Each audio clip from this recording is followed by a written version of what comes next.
I walk with you wherever you go. Through tears Jadi and kita joy. akan bicara mengenai satu tema yang baru saya lihat tadi di depan itu. Temanya itu tadi kan yang dalam undangan itu. Misa karismatik 100% Katolik, tanda tanya kan ya. Saya baru lihat itu. Nggak tahu nyambung atau enggak apa yang saya tulis ini. Mudah-mudahan nyambung. Ya kalau nggak nyambung disambung-sambungkan. Pasti bisa.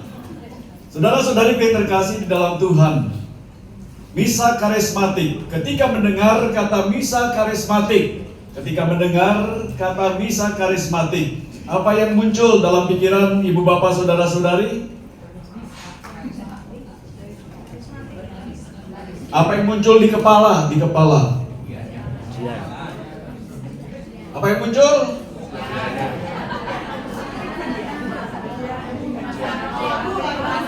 Lagu, bahasa roh, misanya sendiri, angkat tangan, menyerah. Angkat tangan, apalagi? Tepuk tangan, nangis. Macam-macam, teriak-teriak, teriak-teriak pokoknya. Ungkapan-ungkapan spontan akan muncul juga. Seperti tadi, saudari kita berdoakan, beberapa dari saudara menjawab, amin, amin, amin, amin, pokoknya. Itu kan ungkapan-ungkapan spontan, kurang lebih karismatik kan gayanya seperti itu. Pertanyaannya adalah misa karismatik, saya tulisnya misa nuansa karismatik. Di Keuskupan Bandung ini banyak ahli liturgi. Umat yang tidak belajar liturgi pun merasa ahli liturgi. Lebih ahli daripada pastornya. Sehingga dengan mudah kita mendengar kata-kata, itu ngaco, itu salah, itu tidak benar, itu melenceng, itu tidak sesuai dengan ajaran gereja, dan lain sebagainya. Ada beberapa iklan saya temukan di internet. Tulisannya yang pertama ini tulisannya misa nuansa karismatik, itu yang paling atas. Misa nuansa karismatik. Ada tulisan misa nuansa karismatik. Di bawahnya ada tulisan misa karismatik.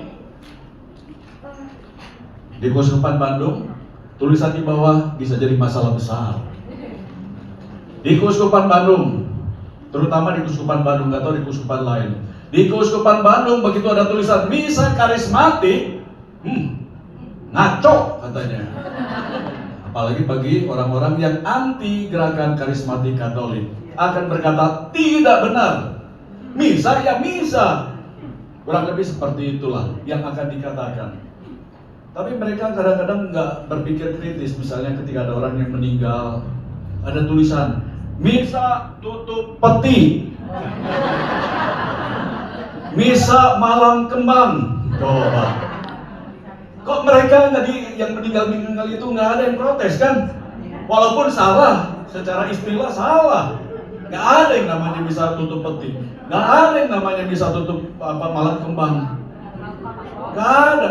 Misa penghiburan, itu kan di gereja tetangga kan ada ibadat penghiburan. Kita ganti dengan misa penghiburan. Woi, luar biasa. Nggak ada yang kritis kalau yang seperti itu kan, kecuali pastor-pastornya aja yang komentari. Ngaco lagi katanya. Siapa pastornya? Jadi masalah kalau di orang-orang ya mungkin lah di Keuskupan Bandung masalah ya. Kalau ini kan di mana ini? Di Pasar Bali. Misa karismatik ada yang protes ya dengan kata-kata itu. Ada yang menghaluskannya dengan kata-kata misa nuansa karismatik. Sehingga orang udah tahu, oh, nuansanya karismatik.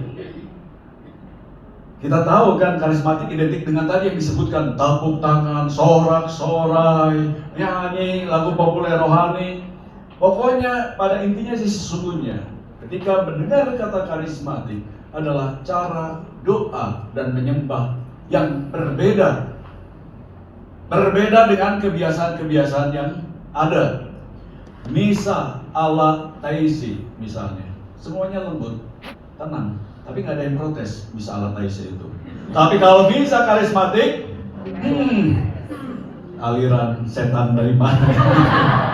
Mungkin. Jadi agak alergi. Kalau di luar negeri nggak pernah ada yang mempermasalahkan. Kalau saudara-saudari melihat di YouTube, di Filipina misalnya, selalu ada yang namanya misa karismatik dengan penyembuhan, karismatic healing mass. Selalu ada setiap minggu. Di YouTube ada. Jadi setelah misa biasa, misa karismatik, diadakan doa penyembuhan. Ada penumpangan tangannya, pokoknya dengan cara yang berbeda-beda. Tidak ada yang protes di luar negeri, kecuali di Bandung. Karismatik mas, pokoknya istilah biasa. Jadi di luar negeri istilah misa karismatik tidak pernah dimasalahkan. Juga ada healing mass, misa penyembuhan, gak dimasalahkan. Jadi banyak yang protesnya, karena di Indonesia banyak ahli liturgi. Ibu bapak ahli liturgi bukan? Saudara-saudariku? Bukan Pak. Orang lain mah. Mereka sudah paham apa makna karismatik Katolik itu. Di luar negeri lebih paham. Gak dimasalahkan. Masalah istilah hal kecil sederhana gak pernah dipermasalahkan. Namun di kita sekali lagi seringkali menjadi masalah besar. Sesungguhnya misa karismatik atau apapun juga, misa nuansa karismatik adalah misa biasa. Itu yang harus kita pegang. Misa biasa seperti pada umumnya hanya bernuansa karismatik. Misa karismatik dalam tanda petik, harus selalu tanda petik.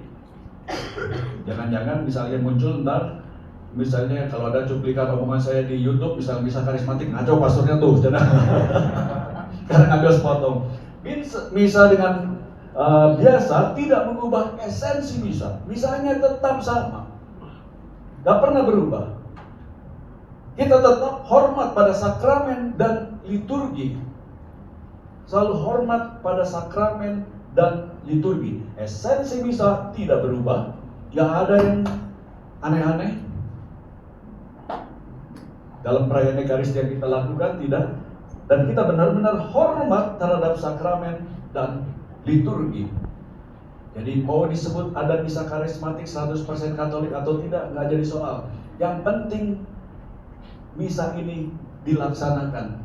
Bagi kita, misa ini dilaksanakan untuk menegaskan bahwa seluruh doa yang dilakukan dalam persekutuan doa bermuara pada Ekaristi. Jadi jangan pernah lupakan Ekaristinya. Karena kalau zaman dulu, beberapa tahun lalu seringkali dikatakan orang rajin ke PD, orang rajin ke komunitas, tapi malas ke gereja, ikut Ekaristi. Jadi omongan orang. Misa merupakan puncak dan sumber doa dan hidup orang beriman. Dengan demikian, karismatik tidak pernah meninggalkan Ekaristi, justru sebaliknya makin mencintai. Perayaan Ekaristi adalah puncak, yang dikatakan puncak dan sumber doa. Jadi Ekaristi tidak pernah bisa dilepaskan dari kehidupan kita, dan katekismus Gereja Katolik menegaskan hal yang sama. Gereja menegaskan Ekaristi adalah sumber dan puncak seluruh hidup Kristiani. Sakramen-sakramen lainnya, begitu pula semua pelayanan gerejani serta karya kerasulan berhubungan erat dengan Ekaristi suci dan terarah kepadanya. Sebab dalam Ekaristi suci tercakuplah seluruh kekayaan yang di Kristus sendiri, pasca kita, sumber dan puncak seluruh hidup Kristiani. Itu dikatakan sumber dan puncak. Kita mendapatkan kekuatan dari Tuhan Yesus, sang sumber utama. Kehidupan doa, semua doa kita memuncak pada Ekaristi. Dan ketika saatnya tiba nanti pun, ketika kita sudah meninggalkan dunia ini, kita akan mengalami Ekaristi surgawi seperti yang digambarkan dalam kitab Wahyu. Di sorga sana ada perjamuan anak domba. Di dunia ada juga perjamuan anak domba, yaitu Ekaristi yang kita rayakan. Jadi ini adalah sumber dan puncak. Jadi orang-orang karismatik jangan pernah melupakan Ekaristi. Kalau sumber dan puncak, maka sikap kita harus seperti apa? Tata gerak kita seperti apa? Saudara-saudari kalau ikut misa, apakah saudari penuh konsentrasi? Atau konsentrasinya pada kiri dan kanan? Pada HP misalnya. Apalagi sekarang Injilnya kan semua bacaan ada di HP. Jadi ini benar-benar lihat bacaan atau jawab WA gitu kan. Nggak jelas ini kadang-kadang. Ini bisa mengganggu, sesungguhnya bisa mengganggu. Sampai ada orang yang kecil, kemarin ada seorang kumat saya berkeluh kesah. Dia udah jarang ke gereja, malas ke gereja, karena di gereja isinya adalah orang-orang munafik. Itu yang dikatakan. Di gereja isinya adalah orang-orang munafik. Apalagi dia pernah ditipu oleh orang Katolik, aktivis lagi katanya. Dia membangun rumah, ditipu oleh aktivis di Keuskupan Bandung katanya, yang harusnya harganya sekian, tapi jadi mahal, nggak beres-beres juga, sampai kemudian dihentikanlah. Marah, padahal aktif di gereja, aktif di Keuskupan, aktif bisa. Tapi begitu dia melihat orang itu, waduh panas hatinya. Daripada hati saya panas kalau pergi ke gereja, lebih baik tidak. Jadi udah berapa lama tidak ke gereja karena otaknya adalah munafik semuanya. Munafik. Semuanya kan, pastornya juga munafik. Jangan seperti itu. Nah, suatu ketika dia juga melihat itu. Dia duduk di bagian luar ketika mulai lagi perayaan Ekaristi, ikut lagi. Karena dia antara anak-anak yang masih kecil. Dia ikut perayaan Ekaristi. Dia ngelihat yang di sebelahnya seorang anak muda main HP terus. HP. Sampai kemudian diingatkan oleh dia, karena dia panas hatinya, mulai panas kan. Idealisnya tinggi sekali, mulai panas. Dia berkata, "Dek, tolong konsentrasi, jangan main HP," katanya. Dia langsung, anak muda itu nggak main HP, betul. Tapi kemudian nggak berapa lama, kalau sebelumnya berani ngelihat dari depan seperti ini, sekarang miring-miring. Panas lagi, ya udahlah katanya. Tapi ya memang seperti itu yang terjadi. Tapi bagi kita orang karismatik harusnya tidak demikian. Tetap fokus pada puncak dan sumber kehidupan Kristiani. Nah, materi kita adalah apa sih dasar-dasar teologi liturgi, lalu mendalami simbolisme. Dalam perayaan Ekaristi bernuansa karismatik banyak simbolnya juga. Tadi yang disebutkan tepuk tangan, angkat tangan, dan lain sebagainya itu adalah semua simbol. Karena memang dalam perayaan Ekaristi penuh dengan simbol yang bermakna. Dan ketika memahami apa maksud simbol-simbol itu, kita bisa semakin mendalami, kita semakin bisa mengetahui dengan sungguh apa sih Ekaristi itu maknanya bagi kita pribadi. Jadi ini yang akan kita bahas, kita dalami, mudah-mudahan nyambung dengan judul yang tadi besar itu, Misa Karismatik 100% Katolik. Tapi saya masukkan juga beberapa hal yang harus diperhatikan oleh kita semua. Jadi dasar-dasar teologinya, seperti apa sih dasar-dasar teologinya? Terutama liturgi keseluruhan. Dalam liturgi, setiap liturgi, umat memasuki misteri Paskah dan mengalami penebusan. Secara fundamental, liturgi adalah tindakan pengenangan, memorial action, yang menghadirkan misteri Paskah bagi umat sekarang melalui sarana-sarana simbolis. Ini teori tentang liturgi. Apapun yang kita lakukan sesungguhnya masuk dalam misteri Paskah dan mengalami penebusan. Tuhan menyertai kita, Tuhan mendampingi kita. Ketika ada ibadat apapun juga, kita diajak pada misteri Paskah itu. Misteri kebangkitan, misteri bahwa Yesus telah menebus kita semua. Jadi kita senantiasa diingatkan itu. Dan Dia, Tuhan, senantiasa menyertai kita. Ketika kita memohon berkat rumah dalam liturgi pemberkatan rumah, itu juga sama, ada misteri di situ. Misteri penebusan bahwa Tuhan terus-menerus menyertai kita semua.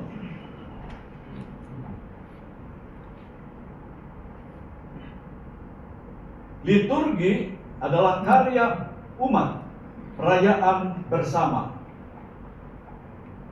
Jadi liturgi adalah karya umat, perayaan bersama. Perayaan bersama.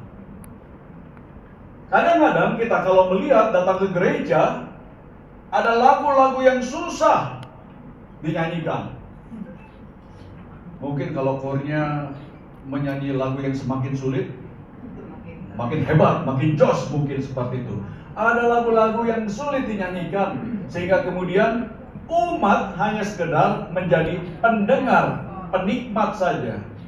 Dan kemudian kadang-kadang spontan juga tepuk tangan dan terak tepuk tangan. Kalau Romo Frans Manyi Suseno pernah protes, dia nulis di majalah Hidup.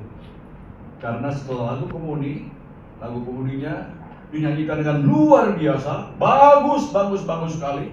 Tiba-tiba umat begitu lagu selesai, umat spontan tepuk tangan. Kebetulan Romo Manyi Suseno lah yang sedang pimpin misa. Waduh, terus kemudian dia kesal hatinya, panas hatinya. Coba kalau panas hati kan, dia tulis akhirnya saudara membaca, misa bukan pertunjukan. Kurang lebih itu yang dikatakannya. Nyanyi kor bukan pertunjukan. Karena ini adalah perayaan bersama. Umat harus bisa benar-benar mengikutinya dengan penuh sukacita, bersama-sama. Jadi ada banyak tindakan-tindakan simbolis, sosial, dan simbolis yang dilakukan. Berdiri, berlutut, membuat tanda salib besar, seperti ini, tanda salib kecil misalnya. Itu kan simbol. Tangan diangkat, menyembah, membungkukkan badan, menundukkan kepala. Itu adalah simbol-simbol semuanya, penuh makna. Jadi liturgi adalah karya umat, perayaan bersama. Itu yang harus diingat. Ini adalah perayaan bersama, bukan perayaan para anggota KOR, bukan perayaannya lektor atau pemazmur saja, bukan, tapi perayaan bersama. Juga bukan perayaan pastornya doang. Kan kadang-kadang ada juga pastornya ngomong terus, titik komanya nggak jelas kadang-kadang. Dan ini adalah tindakan sakral. Jelas, karena liturgi selalu mengandung kesucian. Jadi liturgi adalah perayaan bersama. Semua mengarah pada misteri Paskah dan penebusan, mengingatkan kita akan hal itu. Penghayatan simbol dan sakramen. Dalam simbol ada dua pihak terhubungkan, menjalin relasi, persahabatan dan cinta. Pengalaman persahabatan dan cinta merupakan penghayatan nilai dan sikap. Penghayatan nilai dan sikap baru lengkap jika penghayatan itu diungkapkan, yang terjadi dalam tindakan simbolis, apel, makan berdua, hadiah dan sebagainya. Dari situlah akan bisa dipetik buah-buahnya. Jadi dalam kehidupan sehari-hari juga banyak simbol, kan? Ada ungkapan tertentu. Ketika saudara-saudari yang sudah menikah dulu pacaran misalnya, ungkapan cintanya disampaikan seperti apa? Ketika dulu pacaran, ungkapan cintanya diungkapkan lewat surat misalnya.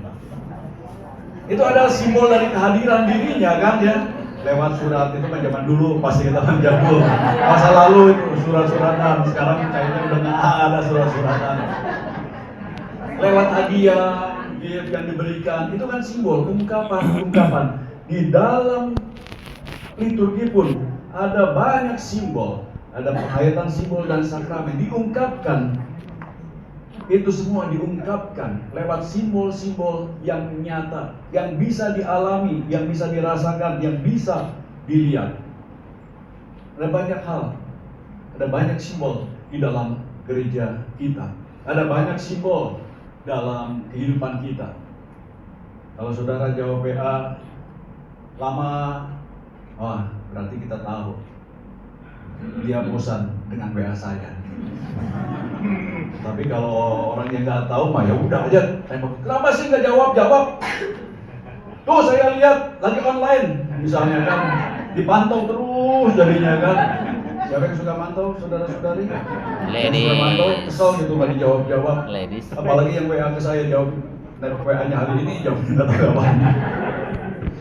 Tiba-tiba saya lihat, Android-nya masih ada nih. Nulis WA-nya 1 bulan lalu, baru saya lihat, belum dibaca ini. Seperti itu. Dalam yang penting ketika, maka kita harus memahami yang namanya simbol-simbol itu apa sih? Mengapa ada simbol? Gereja itu sangat-sangat kaya dengan simbol. Jadi itu yang tadi melihat simbol-simbol. Dalam liturgi juga, dalam teologi liturgi ada pendekatan estetika. Pendekatan estetika. Seni liturgi melayani simbol, kata, sabda dan doa, dan tindakan supaya dapat dialami. Melalui seni itu, kita dapat diundang kepada pengalaman istimewa akan transendensi dan imanensi Allah. Transendensi adalah Allah yang agung, terasa jauh, tapi luar biasa. Pada saat yang sama Allah itu imanen, dekat dengan kita. Transenden, jauh melampaui pemikiran manusia. Pada saat yang sama juga imanen. Pengalaman artistik akan menyentuh jemaat. Ibadat yang efektif hanya mungkin melalui hal yang afektif. Jadi ada pendekatan estetika. Bagaimana lagu-lagu dipilih? Lagu-lagu penyembahan nggak mungkin pilihannya adalah lagu-lagu pujian kan? Terus kemudian memaksakan orang untuk ngajak menyembah, tapi lagunya puji-pujian, bersorak-sorai. Mari kita menyembah Tuhan, bersorak-sorai. Kumaha menyembah, nah hati masih yang gembira kan? Gimana? Jadi ada estetikanya, tahu mengalur seperti apa. Pemain keyboardnya juga kan tahu harus seperti apa. Apalagi yang bawa mic, apalagi setelah pada saat penyembahan itu harus tahu diri juga. Kadang-kadang yang bawa mic gak tahu diri. Mengapa saya katakan seperti itu? Udah mulai hening masih teriak-teriak sendiri. Gak tahu bahasa apa yang muncul itu kan. Masih teriak-teriak sendiri. Soalnya dengan makin keras, makin hebat. Roh Kudus hadir penuh katanya. Jadi harus diletupkan, diluapkan. Padahal umat udah sakit telinga. Kadang-kadang seperti itu sih, ada yang seperti itu, terlalu over. Sehingga estetikanya nggak ada. Tetap orang kan diajak estetika pada saat harus lembut, harus keras. Pada saat memuji, ya memuji, seperti itu. Pada saat menyembah, ya menyembah. Jadi harus tahu posisinya, pasnya di mana. Jadi pendekatan estetika harus diperhatikan di dalam misa yang kita lakukan. Kegiatan liturgi sebenarnya bukan cuma menggunakan seni, tapi adalah suatu seni juga. Dialog dengan Allah dalam bentuk simbol. Hal yang baik, bonum, benar, verum, dan indah, pulcrum, merupakan unsur-unsur esensial yang menjadi kriteria untuk menilai segala tentang liturgi. Jadi liturgi yang kita lakukan harus bonum, verum, dan pulcrum. Itu adalah istilah dalam liturgi. Yang kita lakukan harus baik, bonum, verumnya benar, pulcrum indah. Jadi tetap mau misa apapun juga, yang ini harus tetap ada. Penataan, misalnya penataan tempatnya seperti apa, kalau bukan di gereja, diadakan misa, tempatnya seperti apa, ditata dengan sebaik-baiknya. Supaya pulcrumnya nampak, keindahannya nampak, dan ketika indah, orang diajak pada suasana tertentu. Saudara-saudari melihat ada pohon Natal di tempat ini. Ketika masuk, kalau benar-benar orang yang suka memperhatikan lingkungan, Natal mulai tiba, menjelang datang. Jadi orang udah tahu, nuansanya sebentar lagi seperti apa. Di gereja melihat ada lingkaran Advent dengan 2 lilin menyala. Sekarang sudah minggu kedua Advent. Ketika minggu ketiga, apalagi kalau gerejanya masih pakai warna ungu dan pink itu kan ya, warna lilinnya itu. Begitu pink dinyalakan, wah, minggu gaudete, minggu gembira sekarang. Bersuka cita, suasananya mulai berbeda seperti itu. Jadi perhatikan yang bonum, verum, dan pulcrum. Masalahnya yang susah itu ketika menentukan kriteria mana yang verumnya itu benar. Ini benar enggak? Ini benar enggak yang kita lakukan? Seperti itu. Itu teologinya seperti itu. Jadi kita diundang untuk masuk dalam misteri Paskah dan penebusan Tuhan. Kita diundang untuk benar-benar juga menghayati simbol-simbol yang ada. Kita diajak untuk berestetika juga di dalam liturgi. Lalu bagian kedua, mendalami simbolisme perayaan Ekaristi. Di dalam ini ada juga bagian-bagian nyanyian. Saudara kalau mau tahu tentang Ekaristi, bacalah banyak bukunya. Mau membaca, sesat di misa. Iyalah, orang-orang karismatik kadang-kadang kalau membaca sesat di misa, sehingga banyak protesnya nanti. Protes sama banyak orang. Ada misalnya Romawi, buku-buku ada banyaklah bisa ditemukan, Ekaristi, seperti itu. Simbol-simbol, apa yang dilakukan di dalam perayaan Ekaristi? Melaksanakan perintah Yesus, jelas. Perayaan Ekaristi yang kita lakukan melaksanakan perintah Yesus. Lakukanlah ini sebagai kenangan akan datang. Sudah di gereja kan? Gong, gong. Mestinya juga berseni ketika mukul gongnya. Gak mungkin bang langsung kaget umat juga, tapi ada bagusnya juga. Kalau orang kaget kan, yang lagi tertidur kan, waduh, ada apa ini? Kan gak mungkin langsung pukulnya seperti pembukaan acara tertentu kan, gong keras sekali. Gak mungkin, ada seninya juga, seperti itu ya. Jadi melaksanakan ini, ada dimensi kultik dalam perayaan Ekaristi. Kultusnya seperti itu. Seperti apa? Berkumpul sebagai gereja yang merayakan Ekaristi. Kultus. Ini adalah kegiatan-kegiatan pemujaan, penyembahan. Lalu ada dimensi etiknya juga. Caritas. Diutus untuk sedia melakukan pencucian kaki, pemberian diri, mau mati bagi orang lain. Ada mandatum novum, perintah baru untuk mencintai. Ketika kita merayakan Ekaristi, kita ingat ada dimensi kultusnya, dimensi kebersamaannya, dimensi budayanya juga masuk di situ. Berkumpul sebagai satu gereja yang merayakan Ekaristi, dan ada dimensi etik, caritas. Karena setiap perayaan Ekaristi setelah selesai kita diingatkan, pergilah, perayaan Ekaristi sudah selesai. Dalam kata pergilah ada kata misi, missio, mittere, pergi, diutus. Jadi bukan sekedar pergi. Kalau kita kan begitu pastornya berkata pergilah, perayaan Ekaristi sudah selesai, asik, langsung lihat jam, oh masih cocok jamnya. Kadang-kadang gitu kan, begitu berkat selesai aja langsung pada lihat jam. Saudara termasuk yang seperti itu, yang suka melihat jam? Begitu khotbah selesai, jam yang dilihat juga. Dalila belum. Saya pernah dengar itu pastor di katedral, Pastor Kus almarhum. Katanya dia mimpin misa, homilinya panjang sekali. Benar panjang. Umat udah gelisah karena udah setengah jaman. Udah mulai gini. Pastornya sadar, almarhum pastorku sadar bahwa umat sudah gelisah, tidak tenang, pantatnya udah panas aja karena khotbah itu.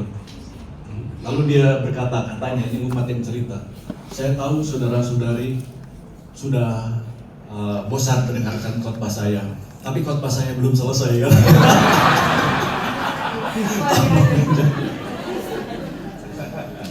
Jadi selalu ada, ketika perayaan apapun juga dalam gereja selalu ada pemutusan, dimensi etiknya, karitasnya. Jadi ketika perayaan Ekaristi harus ada simbol-simbol utamanya apa? Ada jemaatnya jelas, ada orang, ada umat, ada imamnya. Imam itu juga umat yang berkumpul sudah menjadi satu simbol, satu kesatuan, menyimbolkan gereja. Ada imamnya, ada kitab Injil, buku bacaan, ada misa, buku bacaan misa, evangeliari atau leksionari, roti anggur, altar, ambo, kursi, imam. Saudara-saudari, supaya misa kita indah, bagus, dan benar itu, dalam perayaan Ekaristi sediakanlah buku-buku dan alat-alat yang proper, tepat. Jadi benar-benar disiapkan. Bapak Uskup Anton pernah misa di satu tempat dan dia melihat pialanya itu bagian dalamnya sudah terkorosi itu. Jadi udah mulai hitam bagian dalam pialanya. Anggur dituangkan, terkorosi kan, terjadi kan itu kan ya. Waduh, dalam hati sakit perut kan nih kata Jokowi. Ketika perayaan Ekaristi mikirnya sakit perut atau tidak, kurang lebih seperti itu. Jadi sediakan alat-alat, apalagi kalau misa bukan di gereja. Kalau misa bukan di gereja, sediakan alat-alatnya yang lengkap, termasuk unsur-unsur penting. Ada buku, TPE, misalnya, salib, lilin, ranti, dan misalnya seperti apa. Kan tadi dikatakan Ekaristi adalah puncak dan sumber kehidupan Kristiani kita. Kalau puncak dan sumber harus disiapkan dengan sebaik-baiknya. Bacaannya, buku leksionarinya, misalnya. Kalau BPK sudah punya itu semuanya. Ada buku leksionari, ada tata perayaan Ekaristi yang baru juga seperti itu. Tempat ampulnya untuk air dan anggur itu, pialanya seperti apa. Jadi itu semua disiapkan dengan sebaik-baiknya. Kalau pastornya bukan pastor karismatik, pas ada karismatik, misalnya bisa karismatik, begitu melihat alat-alat rohaninya, miskin sekali, mungkin dikatakan seperti itu kan. Apa perlu disumbang? Kalau itu pasti langsung, tuh sumbang. Jadi benar-benar disiapkan. Jadi saudara-saudari yang bertanggung jawab di dalam perayaan Ekaristi harus menyiapkan ini semua. Kalau jarak meja altarnya agak jauh dengan pastornya, agak jauh, jangan sediakan buku yang kecil. Masa bacanya ini ngeceng-ngeceng, itu kan. Jangan sediakan buku yang kecil, yang proper aja, yang enak dibaca. Kalau enggak, pas perayaan Ekaristi misalnya pastornya kan angkat buku misa misalnya karena matanya udah bolor misalnya, angkat seperti ini sambil mengenangkan sengsara putramu Yesus Kristus, kan gak enak dilihat, estetikanya hilang. Padahal perayaan Ekaristi kan estetika harus tetap dijaga, fulcrumnya itu, keindahannya harus dijaga. Jadi sediakan alat-alatnya, sediakan buku-buku yang harus dipakai yang baik, sediakan gitu. Dan kalau nggak sempat menyediakannya, langsung beritahu ke pastornya, pastor saya lupa apa, kami lupa ini. Jangan sampai ketika misa pastornya yang nyari-nyari kan, nyari-nyari mana bukunya nggak ada, wah bisa kacau. Apalagi kalau pastornya pemarah, lewat.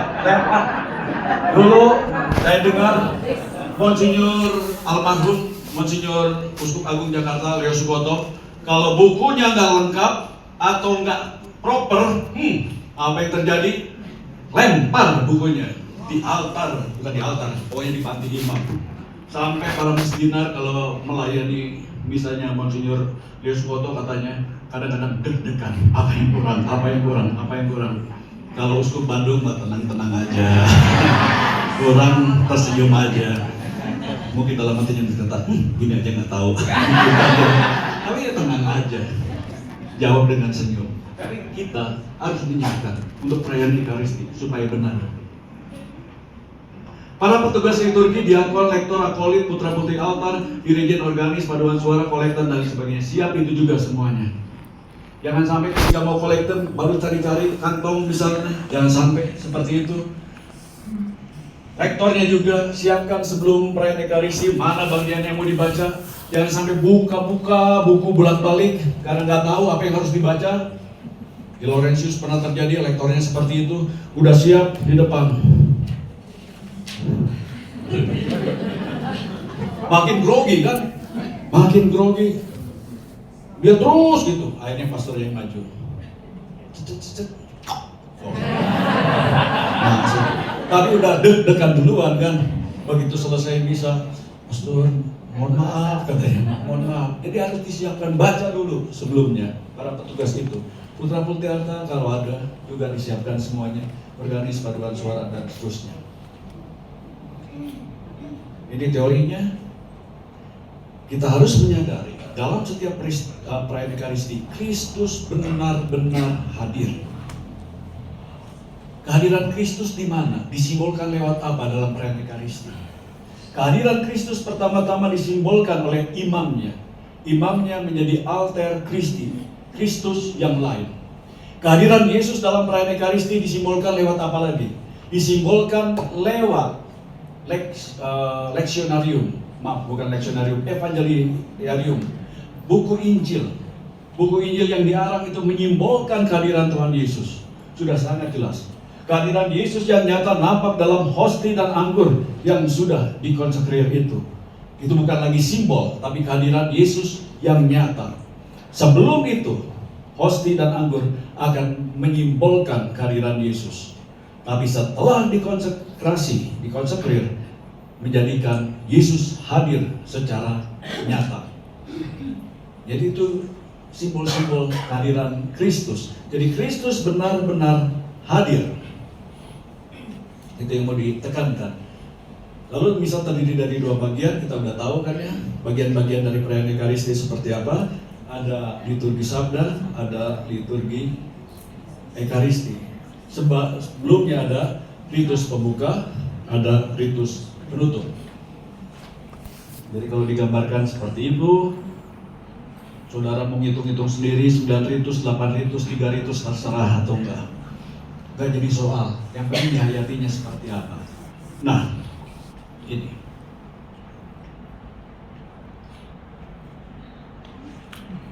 Jadi ada pewartaan, sabda, Allah sendiri yang bersabda. Kita udah tahu kalau ini ya. Bacaan Alkitab, Allah sendiri yang bersabda, dia hadir. Unsur yang sangat penting dari sabda tadi didengarkan dengan penuh hormat, jelas harus. Maka yang jadi lektor misalnya harus benar-benar dipilih yang baik, yang bisa membaca dengan jelas lah. Mungkin tidak bisa membaca indah, nggak apa-apa, tapi membaca dengan jelas, artikulasinya jelas, sehingga bisa didengarkan dengan penuh hormat oleh umat juga. Umat mendengarkan. Kalau dalam gereja Katolik kan sesungguhnya umat itu mendengarkan.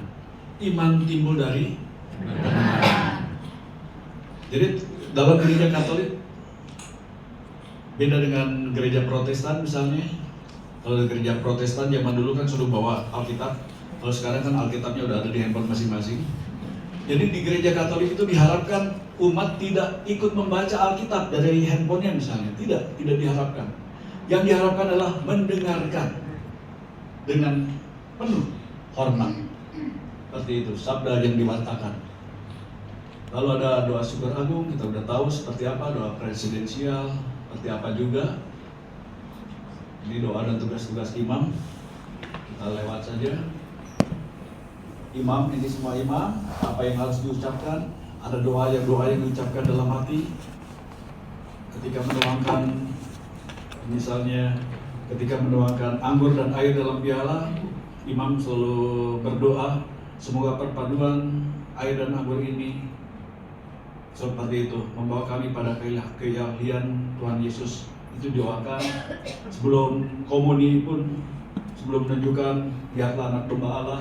Imam berdoa semoga penerimaan tubuh dan darah Kristus yang kami sambut ini tidak menjadi hukuman bagi kami, tapi membawa kesehatan bagi jiwa dan raga. Itu didoakan secara rahasia disebutnya, nggak diomongkan secara langsung. Rumus-rumus lain ada dialog, pokoknya harus dijawab semuanya ya. Bagian-bagian lain yang sangat berguna terutama pernyataan tobat, syahadat, doa umat, dan doa Bapa kami. Umat ikut, buka mulut. Ketika berdoa Bapa kami, buka mulut. Karena kadang-kadang ngahem-hem.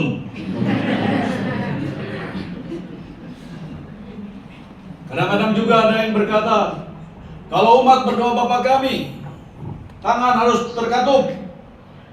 Nggak boleh angkat tangan. Kan ada juga yang ngomong gitu kan. Salah tuh, ngaco itu, nggak boleh gitu. Ketika Bapa kami yang ada di surga, pastornya kan seperti itu tuh, pastor doang. Tapi kalau bisa konselebrasi, pastornya juga beda-beda kan. Ada yang gini, ada yang gini, ada yang gini. Mana yang benar? Teorinya pastor-pastor membuka tangan. Apakah umat boleh? Boleh. Nggak ada yang melarang. Itu adalah ungkapan iman. Saudara, ketika doa Bapa kami mau seperti ini tangannya, tapi jangan angkat tangan gini lah. Kita beda sekali. Kacau kalau udah gini, kacau. Tidak jadi salah. Nggak ada yang melarang. Aturan liturgi dari Vatikan sana pun tidak melarang. Umat tidak diatur dalam buku PUMR itu, pedoman umum misalnya Romanum itu, tidak diatur umatnya. Imamnya yang diatur supaya imamnya tidak ngaco. Karena Vatikan tahu imam-imam suka ngaco, saka daik, saka hayang, saka remna ketika misa itu, supaya nggak sembarangan gitu. Umat boleh, apa kami angkat tangan. Ada yang malu-malu cuma segini. Karena pernah baca kan di mana, di medsos kan, di medsos katanya nggak boleh kan. Mana ada? Bukunya mana? Aturan dari Romanya mana? Nggak ada aturan itu. Umat boleh, tapi sewajarnya. Jangan sekali lagi, Bapa kami. Nah, itu doa pribadi aja. Kalau itu doa pribadi, lebih baik doa pribadi. Teks lain, pokoknya ada kemuliaan semua. Diharapkan selalu para umat juga, umat selalu diharapkan ikut berpartisipasi aktif.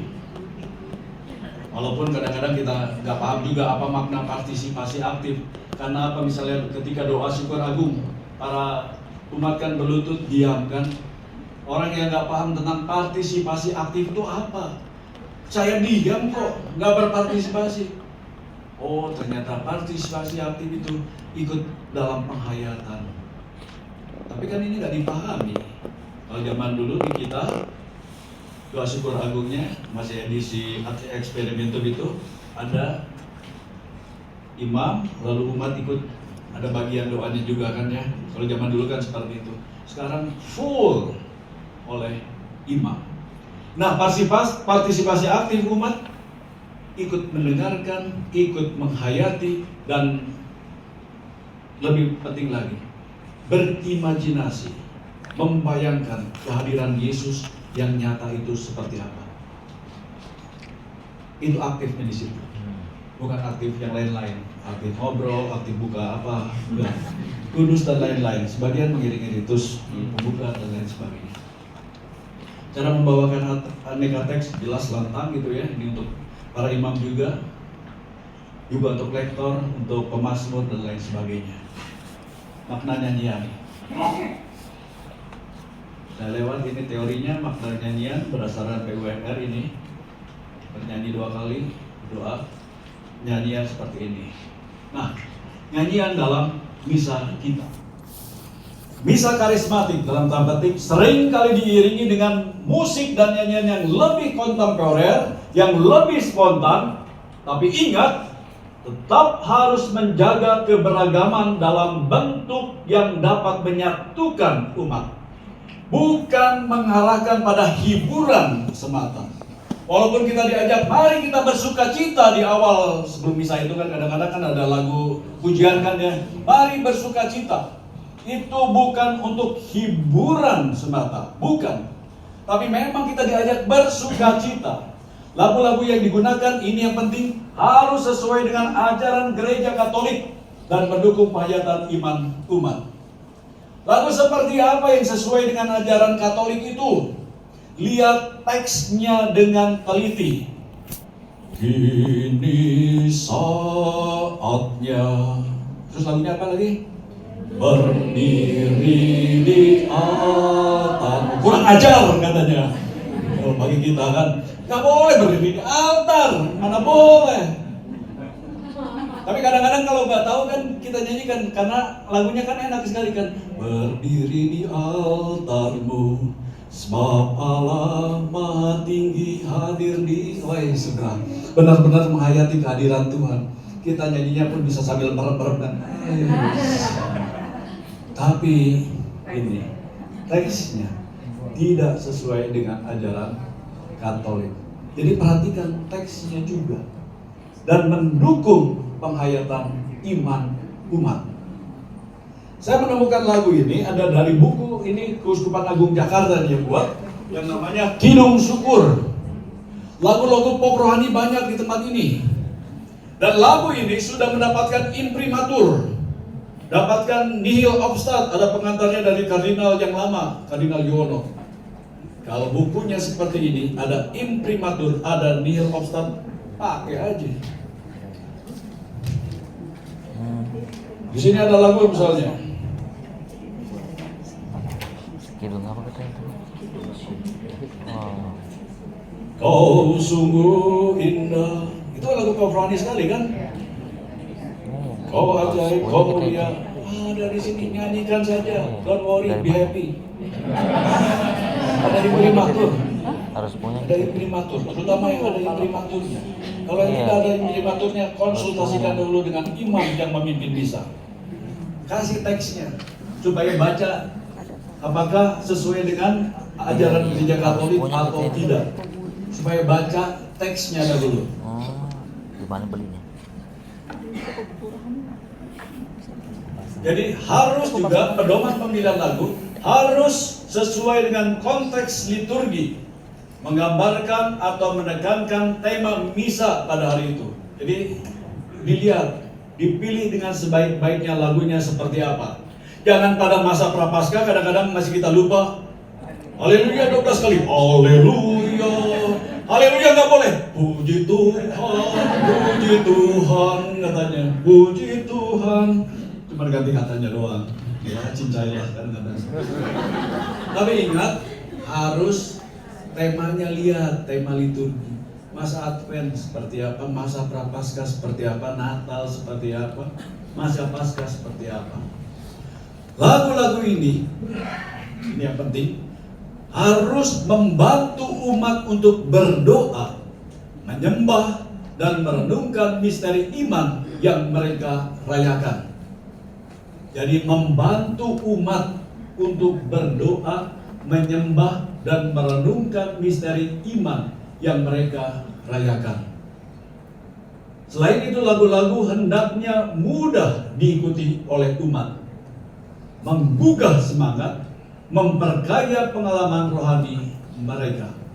Jadi ketika memilih lagu-lagu dalam misa nuansa karismatik, sebaiknya ada timnya dahulu. Jadi tim pujiannya seperti apa?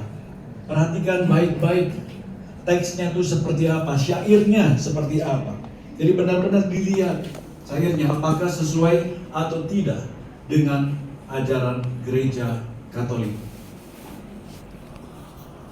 Meskipun misa karismatik lebih menekan pada ekspresi pujian dan doa yang hidup. Doa yang hidup tuh kadang-kadang tadi kan aminnya ada tiba-tiba. Kalau misa khusus karismatik ngomong amin di tengah pun don't worry, ada masalah. Amin. Tapi Tapi jangan ketika bisa umat. Amin. Engkaulah penyelamat kami yang hidup dan berkuasa. Engkaulah penyelamat kami yang hidup dan berkuasa. Amin lagi. Nah, itu dia akan aneh. Jadi tahu tempatnya juga ya. Tahu tempatnya. Jadi meskipun bisa karismatik lebih menekankan ekspresi pujian dan doa yang hidup, penting untuk memastikan bahwa lagu-lagu yang digunakan tidak mengurangi kesakralan misa dan tetap menjaga keselarasan dengan ajaran dan tradisi gereja Katolik. Susah. Banyak lagu rohani di luar sana enak nadanya kan? Bisa membantu orang untuk berdoa. Betul. Tapi perhatikan sekali lagi teksnya seperti apa. Ini tadi buku Hidup Syukur. Meskipun ini yang tadi ya, keselarasan dengan gereja Katolik jangan dilupakan. Lalu tata gerak, seluruh perayaan memancarkan keindahan sekaligus kesederhanaan yang anggun. Tata gerak dalam gereja Katolik itu hanya mau memperlihatkan apa? Kesatuan dalam gereja. Berdiri, berdirilah. Duduk, duduklah. Berlutut, kalau lututnya sakit, duduklah. Kasihan aku. Malah nahan sakit terus kan duduk, udah bergetar-getar lututnya. Aduh, Tuhan, katanya kapan ini selesai doa syukur agung? Jadi tata gerak ini sangat penting. Seluruh perayaan memancarkan keindahan dan sekaligus kesederhanaan yang anggun. Kan indah kalau barengan kan serampak. Sangat-sangat indah. Sekaligus kesederhanaan yang anggun. Makna aneka bagian perayaan dipahami secara tepat dan penuh. Partisipasi seluruh jemaat ditingkatkan. Oleh karena itu, ketentuan hukum liturgi dan tradisi ritus Romawi serta kesejahteraan rohani umat Allah harus lebih diutamakan daripada selera pribadi dan pilihan yang serampangan. Kalau selera pribadi kan mau ngapain juga bisa. Tadi lah misalnya doa Bapak kami angkat tangan, itu kan selera pribadi. Tapi yang biasa aja. Gak usah sangat-sangat ekspresif, malah bisa mengganggu.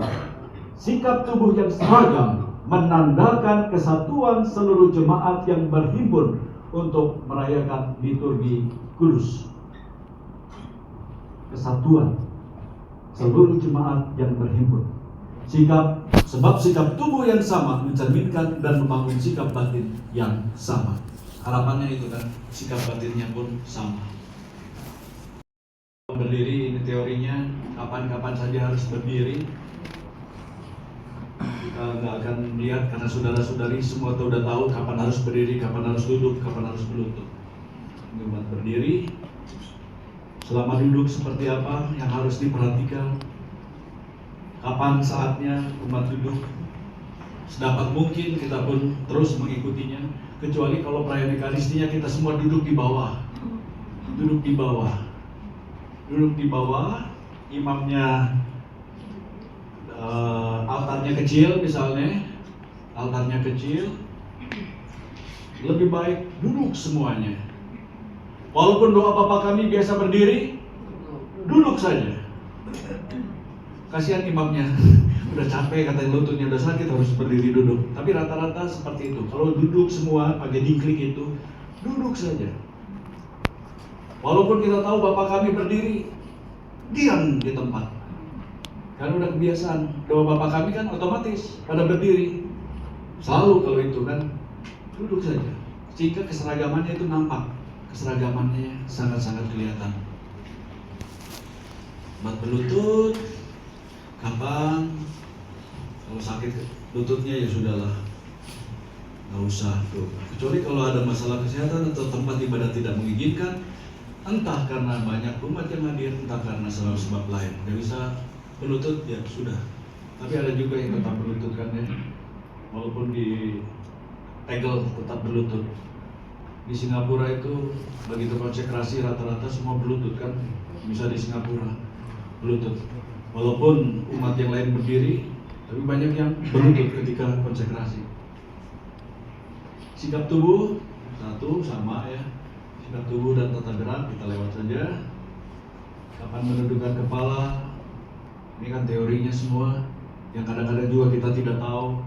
Saat melintasi gereja, tundukkanlah kepala, membuat tanda salib untuk menghormati kehadiran Yesus dalam tabernakel. Apakah ada yang melakukan ini? Lewat gereja katedral, lewat naik motor. Gereja katedral. Tapi ini teorinya seperti itu. Bukan sikapnya seperti apa, tapi kita menyadari Tuhan ada hadir dalam tabernakel. Itu. Tapi kalau kita lagi jalan-jalan, bahkan bersiarah, syarek namanya juga, masuk gereja yang penting foto-foto. Terserah. Gak usah dijelasin macam-macam katanya. Kalau bawa tim siaran Indonesia, percuma dijelaskan panjang-panjang. Gak ada yang dengar kok. Langsung foto-foto. Yang penting foto-foto. Teorinya, berdasarkan aturan gereja, setiap saat mendengar nama Yesus, menundukkan kepala sedikit, buka topi biasa berarti. Tapi banyak yang tidak dilakukan. Gitu. Menundukkan kepala kapan? Tahu. Ini saudara-saudari bisa baca ntar. Berapa kali disebut? Kalau minta filenya ambil aja ntar ke belakang. Ini pengetahuan, jadi pengetahuan umum. Cara tepat menundukkan kepala seperti apa? Menepuk dada. Tepuk dada yang benar kurang lebih seperti apa? Boleh juga nih. Ini teori tata gerak yang kita lakukan. Yang kadang-kadang kita nggak paham juga kenapa kita melakukan ini. Berapa Petrion? Saya mengaku. Pokoknya saya berdosa, sungguh berdosa. Bukan saya mengaku ya. Saya pernah mendengar cerita Pastor Harimanto ahli liturgi. Setelah khotbah, harusnya kan aku percaya akan Allah.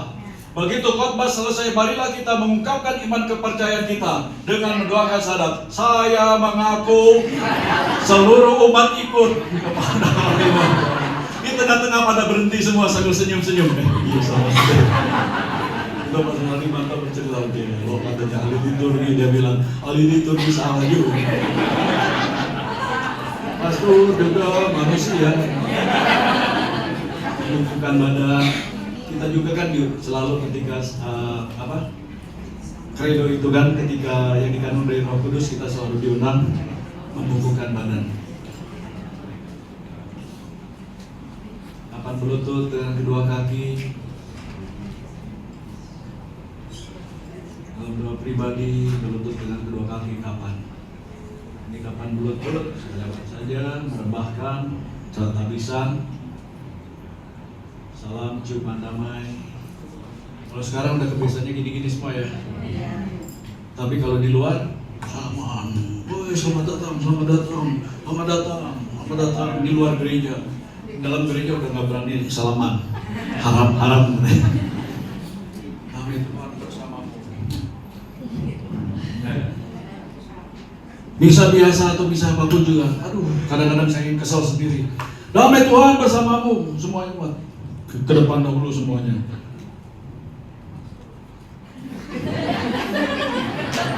Kapan selesainya? Kalau saya yang pimpin bisa langsung anak domba Allah. Udah selesai langsung. Asal mau ke belakang nggak jadi. Kalau udah anak domba Allah. Dulu jadi kebiasaan yang nggak ada gunanya kadang-kadang. Karena gini-gini gampang kan. Coba ketika misa harian aja, ketika salam damai, damai Tuhan bersamamu, nggak ada yang salaman kan? Tapi begitu setelah COVID ini jadi suci semuanya, damai Tuhan bersamamu. Muter ke belakang.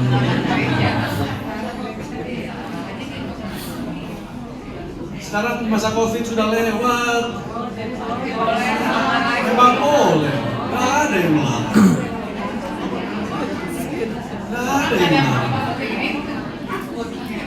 Kalau disodorkan tangan pasti enggak percaya. Di luar negeri udah biasa. Halaman lagi. Ketika saya ikut misa di daerah Labuan Bajo, salam damai udah salam damai. Di Bandung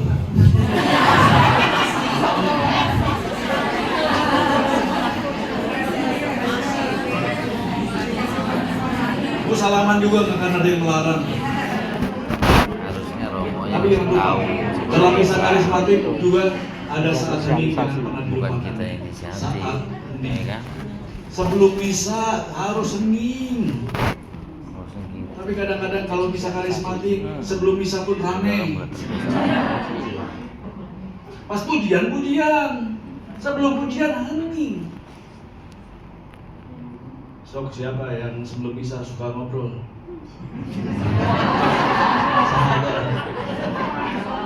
Dipandu juga kadang-kadang gitu.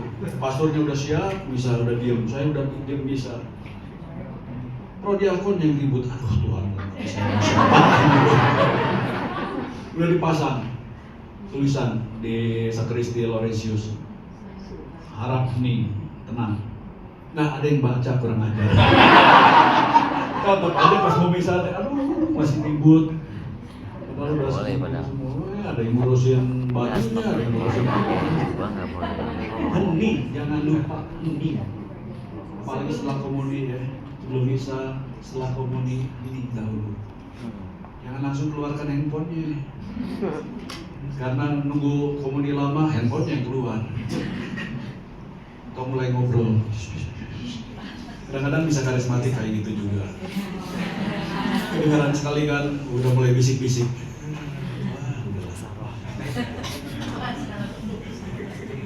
Kadang-kadang yang terjadi di misa kita seperti itu juga. Bahkan sebelum perayaan Ekaristi ya, tadi udah ya. Ini struktur misa dan pengalaman Emmaus. Ekaristi kita seperti ini. Ada liturgi sabda dan liturgi Ekaristi. Pengalaman di Emmaus, 2 orang Emmaus itu, sabda dan Ekaristi. Sudah 1 jam, jadi saya selesaikan. Cepat aja. Bagus dari awal kasih tahu. Ritus pembuka, ini teori lagi ya. Teori liturgi dari PUMR, Pedoman Umum Misale Romanum. Ini tujuan-tujuannya, ajakan seperti apa? Perarakan masuknya, penghormatan altar, tanda salib. Saya lewat untuk bagian yang mungkin relevan buat kita ya. Dalam misa karismatik, awali bisa dengan lagu 1-2 lagu pujian, mengajak dan menyatukan umat, membangkitkan semangat dan sukacita serta menyatukan umat. Gerak tubuh bebas. Gerak tubuh bebas. Oh, jingkrak-jingkrak kan kadang-kadang jingkrak-jingkrak juga kan diajak. Mari menari untuk Tuhan katanya. Kan jingkrak-jingkrak ya udahlah sebelum bisa mulai. Karena menyatukan umat. Tepuk tangan, mengangkat tangan, melambai, bebas sebelum misa dimulai. Lagu pembuka, lagu yang secara khusus mempersiapkan umat masuk dalam hadirat Tuhan. Jadi pilihlah lagu-lagu yang memang memusatkan orang bahwa kita bersama-sama sekarang masuk dalam hadirat Tuhan.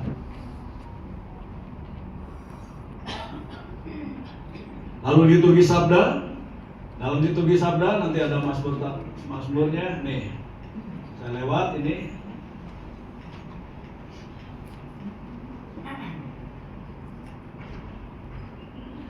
Sebelum liturgi sabda ada kemuliaan, ikutlah kemuliaan, teks yang resmi, lengkap ya kemuliaan itu.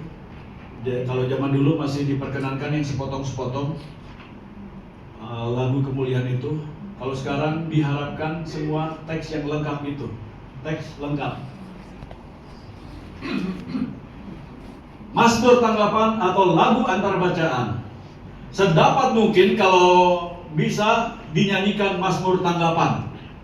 Tapi yang penting ini sebenarnya. Saya balikin ke sebelah sini.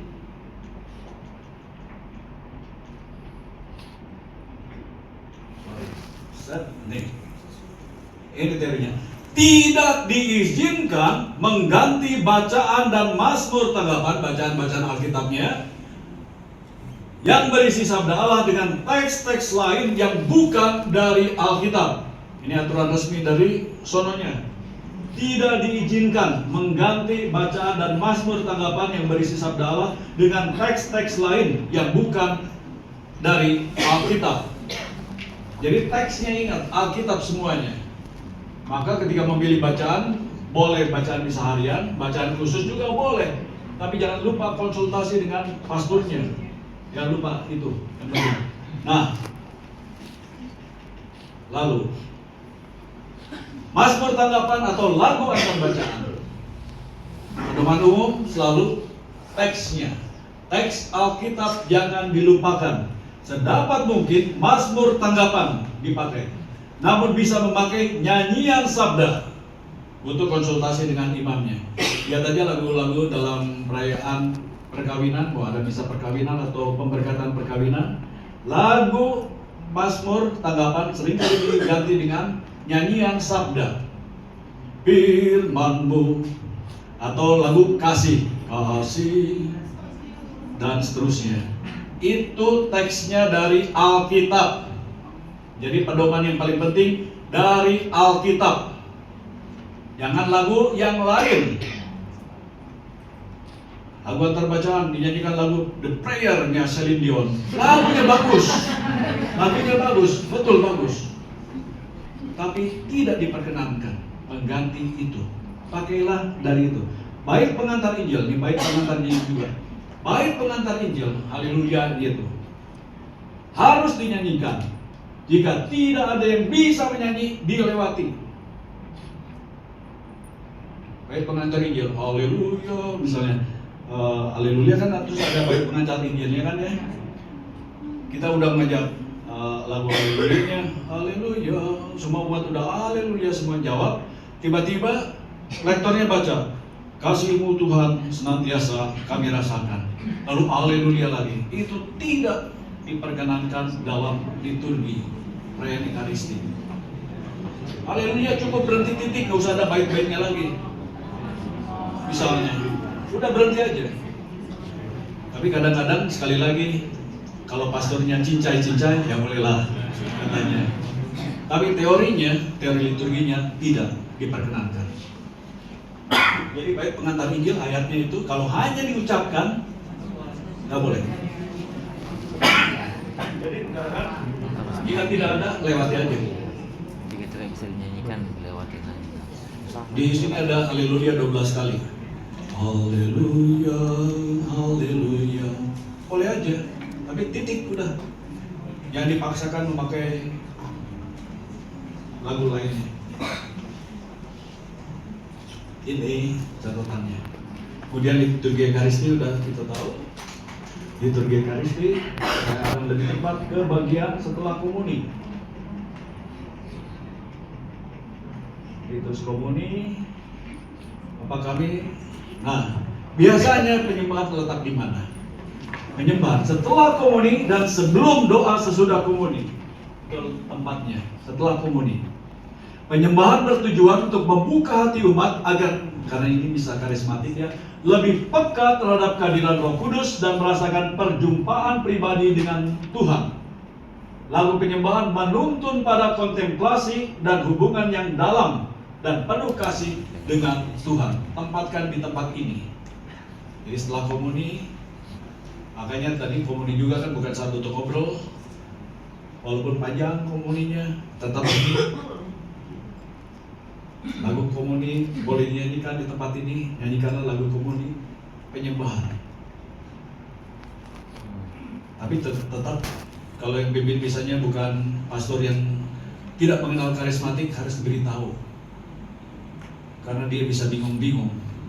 Begitu pernah terjadi, saya lupa di tempat mana ya, umat sudah diajak berdiri, kita akan memuji dan kita akan menyembah Tuhan. Kita masuk dalam penyembahan. Pastornya nggak diberitahu, marilah berdoa. Selesai. Selesai kan, mau ngapa lagi? Padahal, aduh, pasti itu kan kecewa tuh.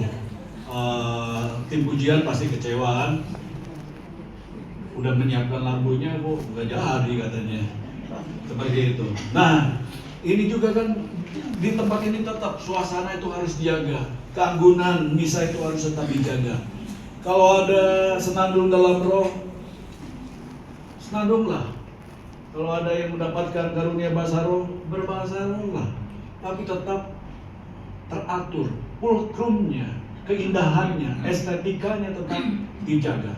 apalagi yang memegang mic. Waspada dengan yang memegang mic. Bisa panas ini hati kan, panas.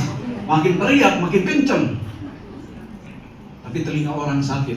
Apalagi pastornya, waduh, tambah sakit lagi. Seperti itu. Jadi beritahu kepada imamnya. Nah, kalau setelah misa ada adorasi,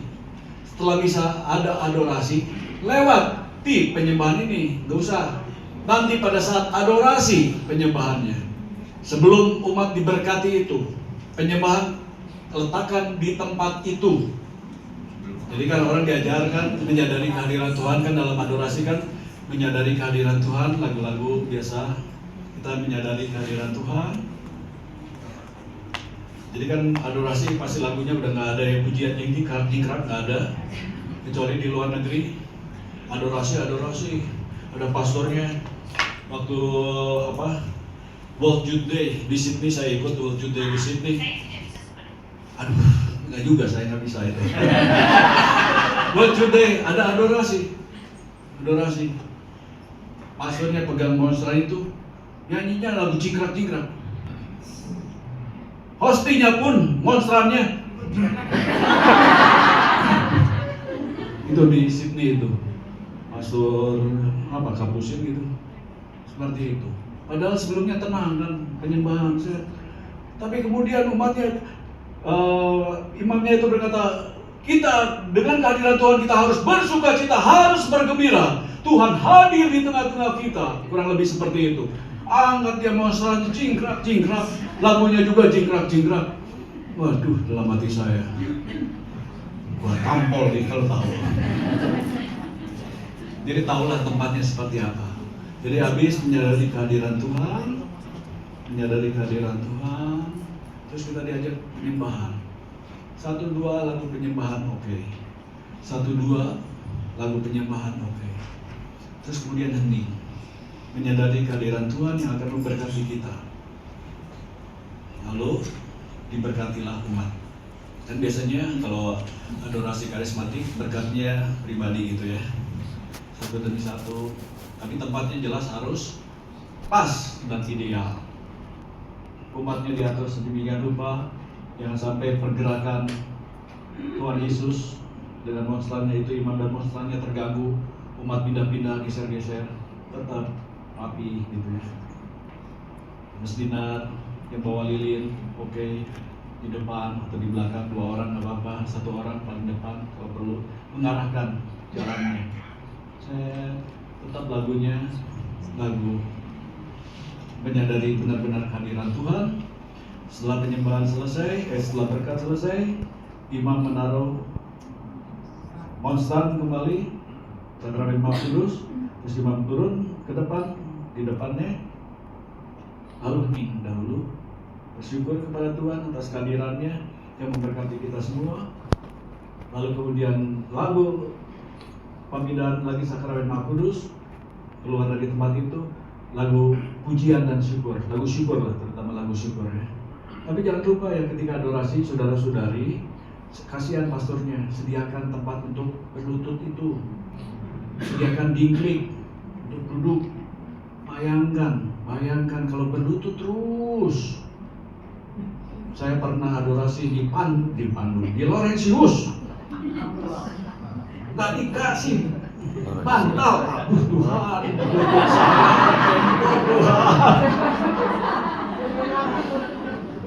Empor lutut ini. Jadi sediakan itulah, biasa itu kan ya, tempat lutut, kalau ada dingklik bagus.